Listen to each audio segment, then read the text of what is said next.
खबरों के निष्पक्ष विश्लेषण के लिए सब्सक्राइब करें Jantantra TV and press the bell icon.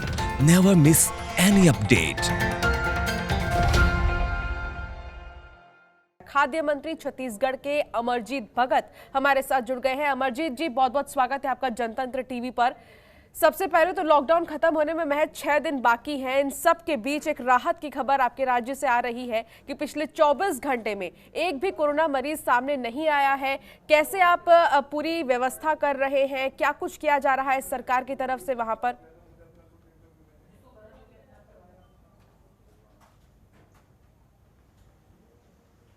पूरे विश्व में इस समय कोरोना के संक्रमण से संघर्ष चल रहा है।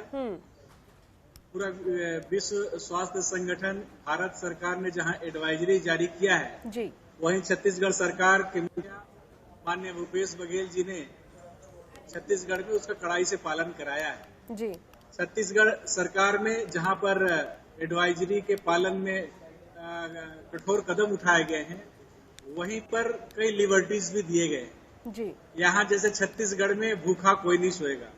छत्तीसगढ़ में जिनके पास राशन कार्ड है जी, उनको राशन उपलब्ध कराया जाएगा, लेकिन जिनके पास राशन कार्ड नहीं है उनको भी राशन उपलब्ध कराया जाएगा। जी, छत्तीसगढ़ के माननीय मुख्यमंत्री जी के इस घोषणा के बाद लोगों में एक आस जगी कि पूरे प्रदेश में जहां पर लॉकडाउन है, जहां पर मूवमेंट बिल्कुल बंद है, जहां पर कर्फ्यू जैसी स्थिति है जी, उस बीच भी लोगों में इस बात का एक विश्वास रहा कि सरकार हमारे साथ खड़ी है और खाने पीने की कहीं कोई कमी नहीं होने देगी और हमारे लिए व्यवस्था किया जाएगा। जी अमरजीत जी, छत्तीसगढ़ के खाद्य विभाग ने इसमें महत्वपूर्ण भूमिका निभाया है जी, कि छत्तीसगढ़ के 28 जिलों के लगभग 12,306 जो पीडीएस की दुकान है जी, उसमें अप्रैल और मई का एडवांस में खाद्यान्न का वहां पर परिवहन, भंडारण और वितरण का काम किया गया जी, और मई और अप्रैल का यहाँ निःशुल्क वितरण किया गया। जी, लॉकडाउन 1 और लॉकडाउन 2 के बाद लॉकडाउन जब 3 शुरू हुआ तो माननीय मुख्यमंत्री जी ने पुनः घोषणा किया कि जून का भी खाद्यान्न निःशुल्क वितरण किया जाएगा और वो भी मई में वितरण किया जाएगा। उस काम को भी खाद्य विभाग ने करके दिखाया है। इस काम के लिए हमारे खाद्य विभाग के सेक्रेटरिएट से लेकर के और ब्लॉक लेवल पे जो जमीनी अधिकारी हैं उन लोगों ने महत्वपूर्ण भूमिका निभाया है। सबको मैं बहुत बहुत बधाई देता हूं, बहुत सराहनीय काम किया है। ऐसे समय में जब लॉकडाउन चल रहा हो, मूवमेंट पूरी तरह से बंद हो, जहां पर परिवहन और भंडारण के लिए लेबर क्राइसिस हो, इस बीच में करके दिखाया है। और खास करके बात रही इस सारी गतिविधियों के बीच कि नक्सल प्रभावित क्षेत्र में जहां पर सुरक्षा की काफी सुरक्षा की चुनौती रहती है, उस बीच में भी हमारे विभाग ने करके दिखाया है इस काम को। सभी को बहुत बहुत बधाई देता हूँ। बिल्कुल अमरजीत जी, आपने बहुत महत्वपूर्ण बात कही है। और बाकी अन्य राज्यों की अगर हम बात करें तो उनके कंपैरिजन में हम खुद भी देख रहे हैं कि छत्तीसगढ़ के जो रिजल्ट सामने आए हैं वो बेहतरीन है और A1 है। इन सब के बीच ये भी हमने देखा है कि जहां 100-150 के पार केसेस जा रहे हैं अन्य राज्यों में, वहीं दूसरी तरफ छत्तीसगढ़ में 100 के नीचे ही है कोरोना पॉजिटिव मरीजों की संख्या। इन सब के बीच मेरा सवाल ये है कि जो मजदूर आपके राज्य में फंस गए हैं, क्या उनको पहुंचाने का काम जारी है? उनके लिए व्यवस्था क्या की गई है सरकार की तरफ से फिलहाल? देखिए, सरकार की तरफ से जो आवश्यक कदम उठाने हैं वो सभी आवश्यक कदम उठाए गए हैं और निर्देश भी दिया गया है। अन्य राज्यों से भी जो मजदूरों को लाने हैं उसके लिए हमारे विभाग में, हमारे सरकार की तरफ से उनके लिए एक नोडल अफसर की नियुक्ति कर दी गई है कि कौन कौन राज्य से कितने मजदूर आएंगे और उनकी क्या व्यवस्था होगी। इसको देखने के लिए अधिकारियों की नियुक्ति कर दी गई है। राज्य के अंदर जो कैंप चलाए जा रहे हैं, राहत कैंप, लगभग 300 राहत कैंप है जहां खाने की लोगों की व्यवस्था की गई है और राज्य के अंदर से अन्य राज्य के जो मजदूर आ गए हैं उनको भी गंतव्य तक छोड़ने के लिए निर्देश दिया गया है। मैं कह सकता हूं कि छत्तीसगढ़ राज्य का जो व्यवस्था है ये मॉडल के रूप में इसको कहा जा सकता है, चाहे खाद्यान्न का हो, चाहे सुरक्षा की व्यवस्था हो, चाहे मजदूरों को गंतव्य स्थान तक पहुंचाने की बात हो। बाकी राज्यों में अफरा तफरी देखने को मिला, लेकिन छत्तीसगढ़ राज्य में जिस प्रकार से व्यवस्था स्मूथली चली और सभी ने अपने अपने दायित्व का निर्वहन किया, चाहे वो स्वास्थ्य विभाग के डॉक्टर और नर्स हो, सफाई कर्मचारी हो, पुलिस के अधिकारी हो, चाहे वो लेबर डिपार्टमेंट हो, राहत के लिए सभी अन्य विभाग के अधिकारी कर्मचारियों ने बहुत अच्छा कदम उठाया है और सभी ने अपने अपने जिम्मेदारी का निर्वहन किया है। उसी का नतीजा है कि यहाँ पर हम लोग कोरोना को संक्रमण से रोकने के लिए जो कदम उठाए गए हैं उसमें काफी हमको सफलता काफी हद तक मिली। बिल्कुल अमरजीत जी, आपने एक बहुत महत्वपूर्ण बात कही है कि एकजुट होकर काम किया गया है और यही वजह है कि छत्तीसगढ़ अन्य राज्यों से बिल्कुल अलग दिखाई दे रहा है। लेकिन ये तो रही बात उन मजदूरों को लेकर जो छत्तीसगढ़ में फंसे हैं, लेकिन छत्तीसगढ़ के कई सारे ऐसे मजदूर हैं जो अन्य राज्यों में फंसे हैं। कुछ ऐसे मजदूर हैं जो अन्य राज्यों से पैदल ही चल पड़े हैं छत्तीसगढ़ आने के लिए। बीच में कुछ लोगों की मौत हो जा रही है, तो कोई ना कोई हादसे का शिकार हो रहा है। उनके लिए आप क्या कहेंगे और उन राज्य के सरकारों को आप क्या कहेंगे? देखिए, ये तो संक्रमण काल है और ये जो संक्रमण है इससे पूरा विश्व संघर्ष कर रहा है। भारत सरकार और छत्तीसगढ़ सरकार भी इसमें संघर्ष कर रहा है और मजदूरों की जहां तक बात रही, चाहे वो राज्य के अंदर हो चाहे राज्य के बाहर हो, उनको लाने के लिए पूरी व्यवस्था की जा रही है। जो लोग हमारे छत्तीसगढ़ राज्य में पहुंच रहे हैं उनको खाने से लेकर के उनको ठहरने और गंतव्य स्थान तक पहुंचाने के लिए प्रशासनिक स्तर पर निर्देश दिया गया है और प्रदेश के अंदर ऐसी कोई भी शिकायत नहीं मिल रही है कि अन्य प्रदेश के मजदूर आकर के यहाँ पर किसी क्राइसिस में फंसे हों। तो मैं कह सकता हूँ कि सरकार पूरी तरह से गंभीर है और माननीय मुख्यमंत्री जी को मैं विशेष रूप से सैल्यूट करना चाहता हूँ, जिन्होंने आगे बढ़ करके बहुत सारे मौके पे भारत सरकार को एडवाइस देने का काम किया है। चाहे वो मजदूरों का मामला हो, चाहे छात्रों का मामला हो, उनको राज्य से बाहर जो है उनको लाने के लिए अनुमति मांगने की बात हो, राज्यों को सहायता करने की बात हो, आर्थिक पैकेज देने की बात हो, सभी मोर्चे पर माननीय मुख्यमंत्री भूपेश बघेल जी ने भारत सरकार को ये सलाह दिया है और भारत सरकार ने भी कई मौके पर इसको फॉलो किया है, इसको संज्ञान में लिया है, जिसके नतीजे अच्छे आ रहे हैं। आज अगर ट्रेन चल रहा है तो छत्तीसगढ़ सरकार की तरफ से ही हमारे मुखिया ने इसके लिए मांग किया था और छत्तीसगढ़ सरकार की इस मांग को भारत सरकार ने माना है, जिससे आज लोग ट्रेन के माध्यम से अपने अपने राज्य को, अपने अपने गंतव्य स्थान को पहुंच रहे हैं। ये एक बड़ी सफलता है और वास्तव में मजदूर अगर अपने गंतव्य स्थान तक पहुंचेंगे तो अफरा तफरी का जो माहौल है उसमें काफी हद तक हम नियंत्रण कर पाएंगे, उसमें सफलता मिलेगी। जी अमरजीत जी, जैसा कि आपने आर्थिक पैकेज को लेकर कहा है, तो कई बार हमने ये सुना है, मुख्यमंत्री भूपेश बघेल की तरफ से ये कहा गया है कि आर्थिक पैकेज की जो राशि है वो पूरी नहीं दी जा रही है राज्य को।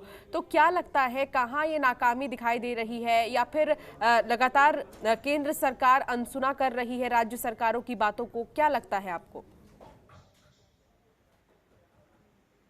देखिए, ये तो राष्ट्रीय आपदा है, राष्ट्रीय नहीं बल्कि मैं बोलूंगा अंतरराष्ट्रीय आपदा है और राष्ट्रीय आपदा में संपूर्ण जो नियंत्रण रहता है वो भारत सरकार के अधीन गृह मंत्रालय के पास रहता है। जो भी एडवाइजरी जारी किया जाता है, जो भी निर्देश जारी किया जाता है, भारत सरकार की तरफ से जारी होता है और उसको सब स्टेट्स फॉलो करते हैं। अगर आपने एडवाइजरी जारी किया है, निर्देश जारी किया है कि सभी संस्थान बंद रहेंगे, सभी व्यापारिक प्रतिष्ठान बंद रहेंगे, सभी उद्योग बंद रहेंगे और उसको रीस्टार्ट करने की बात जहां तक की जा रही है, जहां पर बड़े पैमाने पे मजदूरों को काम पर रखे जाएंगे, जिनको रोजगार मिलेगा, ऐसे उद्योगों को चिन्हित करके आपको पुनः रीस्टार्ट करने के लिए आपको आर्थिक पैकेज देना पड़ेगा और छोटे और मझोले उद्योग को भी, व्यवसायियों को भी आपको मदद करना पड़ेगा ताकि जाकर के वो फिर अपने पैरों पर खड़ा हो सके और पहले की भांति पुनः स्मूथली यहाँ का जनजीवन चल सके।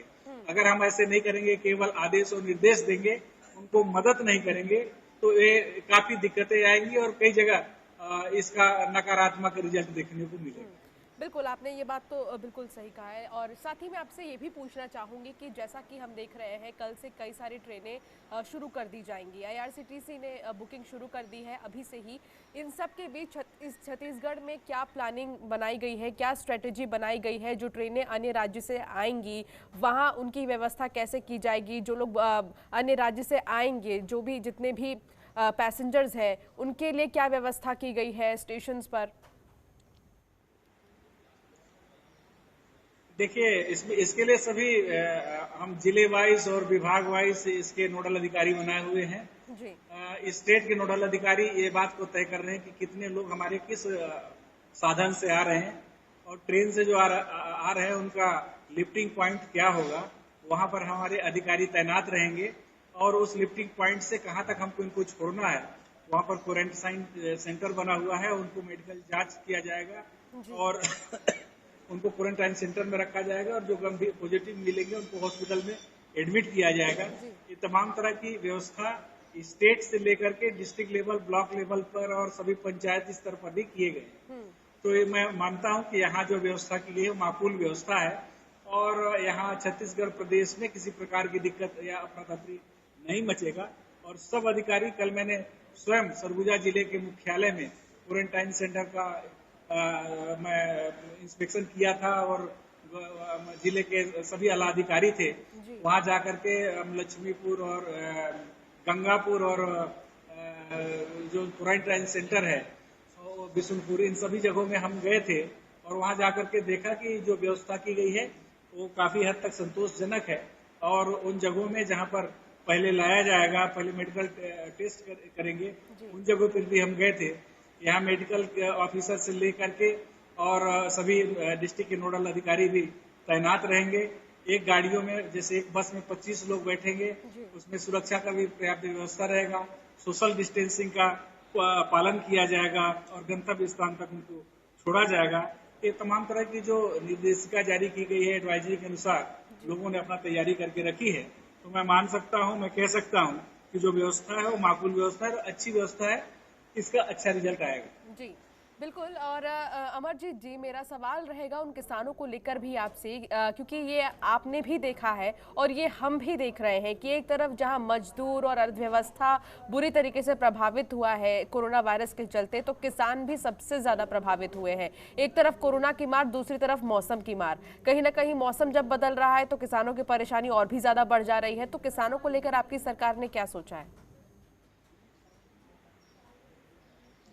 छत्तीसगढ़ के संदर्भ में यहाँ की योजना और उसके क्रियान्वयन के बारे में इतना अच्छा उसका प्रदर्शन रहा है कि चाहे वो एग्रीकल्चर सेक्टर हो, चाहे वो हमारे वन क्षेत्र हो जहाँ पर फॉरेस्ट कलेक्ट करने की बात हो, उसको मार्केटिंग करने की बात हो, उसमें जो काम किया गया है। सबसे पहले तो लॉकडाउन 1 से ही एग्रीकल्चर सेक्टर को हमारे माननीय मुख्यमंत्री जी ने छत्तीसगढ़ राज्य में लिबर्टीज दिया।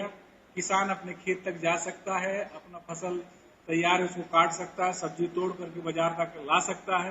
ये जो व्यवस्थाएं दी, इसमें बाजार में क्राइसिस नहीं हुआ और किसान को भी एक मार्केट मिला, तो आर्थिक रूप से भी वो उनको इतना ज्यादा नुकसान नहीं हुआ। ठीक उसी प्रकार अगर किसानों का देखेंगे, जहाँ पर धान का कटोरा बोलते हैं छत्तीसगढ़ को, छत्तीसगढ़ के धान के जो मजदूर है, किसान है, धान उगाने वाले जो हमारे मेहनत कश लोग हैं, उनके लिए जो यहाँ पर छत्तीसगढ़ में व्यवस्था दी गई है, एमएसपी पे धान की खरीदी, इसके बाद अंतर की राशि देने के लिए यहाँ पर राजीव गांधी न्याय योजना के तहत उनको कंपनसेट करने की बात है। तो तमाम तरह से किसानों को यहाँ पर सपोर्ट करने की बात चल रही है। इस किसान अन्य राज्यों की तुलना में छत्तीसगढ़ में अपने आप को बहुत सेफ मानते हैं और व्यवस्था से संतुष्ट भी है।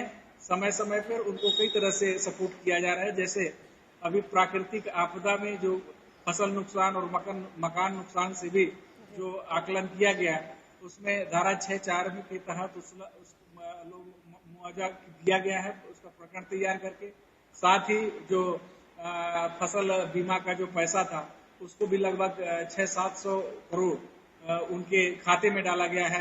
अभी मई के लास्ट वीक में सभी के खाते में जो राजीव गांधी न्याय योजना के तहत किसानों को अंतर की राशि भी देने की योजना बनाई जा रही है। तो इन तमाम कदमों से मैं कह सकता हूं कि छत्तीसगढ़ की जो व्यवस्था है वो काफी सराहनीय है।